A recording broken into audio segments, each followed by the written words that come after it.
Dear student, आज हम लोग बहुत इम्पोर्टेंट टॉपिक पढ़ेंगे। यहाँ पर वो हमने दो टॉपिक रखे हैं, एक ससंजक बल और दूसरा असंजक बल।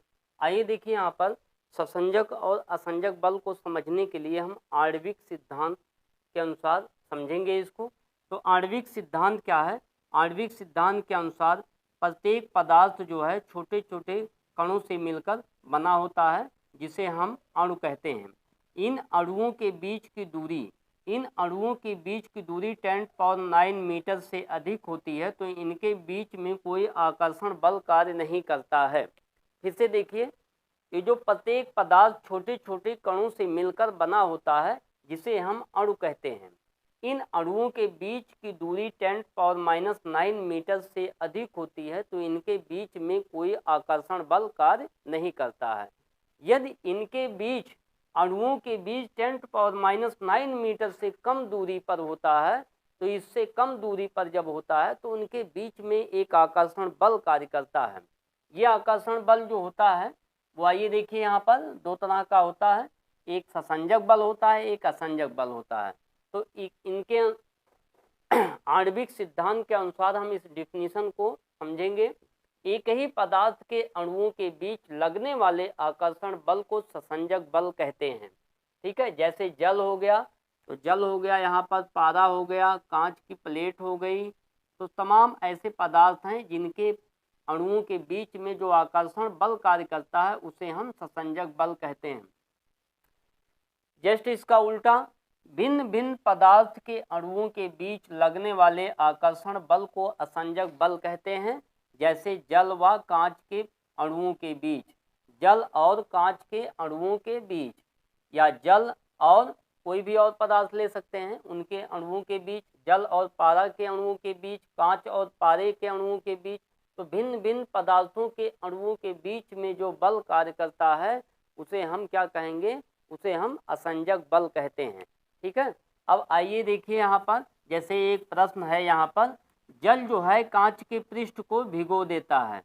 जल जो होता है तो वो कांच के पृष्ठ को भिगो देता है। इस पे अगर हम जल की बूंद जो है कांच के पृष्ठ पर रखते हैं तो एक पतली फिल्म के रूप में फैल जाती है। किंतु अगर पारा का बूंद है, पारे की बूंद है, तो इसको अगर हम किसी कांच की प्लेट पर रखते हैं तो वो गोलाकार रूप ले लेती है, वो नहीं भिगोता है। इसका रीजन क्या है? आइए देखते हैं, दोनों को ससंजक और असंजक बल के अनुसार इससे समझें। तो यहाँ देखिए, जल जो होता है, जल की जो बूंद होती है वो कांच के पृष्ठ पर एक समान रूप से या एक पतली फिल्म के रूप में फैल जाती है। इसका कारण क्या है?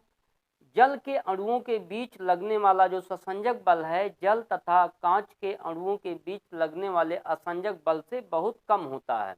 तो जल के अणुओं के बीच ससंजक बल का मान सबसे कम होगा। यहाँ पर ससंजक बल किसके बीच में है? ससंजक बल जल के अणुओं के बीच में है। अब यहाँ पर एक असंजक बल होगा, असंजक बल से ये बहुत कम होता है। असंजक बल किसके बीच में लगेगा? असंजक बल जल व कांच की प्लेटों के बीच में लगेगा यहाँ। तो यही कारण है, यहाँ असंजक बल अधिक होता है, ससंजक बल कम होता है जल के अणुओं के बीच में। यही कारण है जल जो है कांच के पृष्ठ पर एक समान रूप से फैल जाती है। ठीक है, अब आइए जस्ट देखिए, यहाँ पर पारा, तो पारे के अणुओं के बीच, अब पारे के लिए अगर हम लिखें तो पारे के अणुओं के बीच यहाँ लिखते हैं, तो पारा हो गया। तो पारे के अणुओं के बीच लगने वाला जो ससंजक बल होगा उसका मान क्या होता है? अधिक हो जाता है यहाँ पर पारा और कांच के अणुओं के बीच।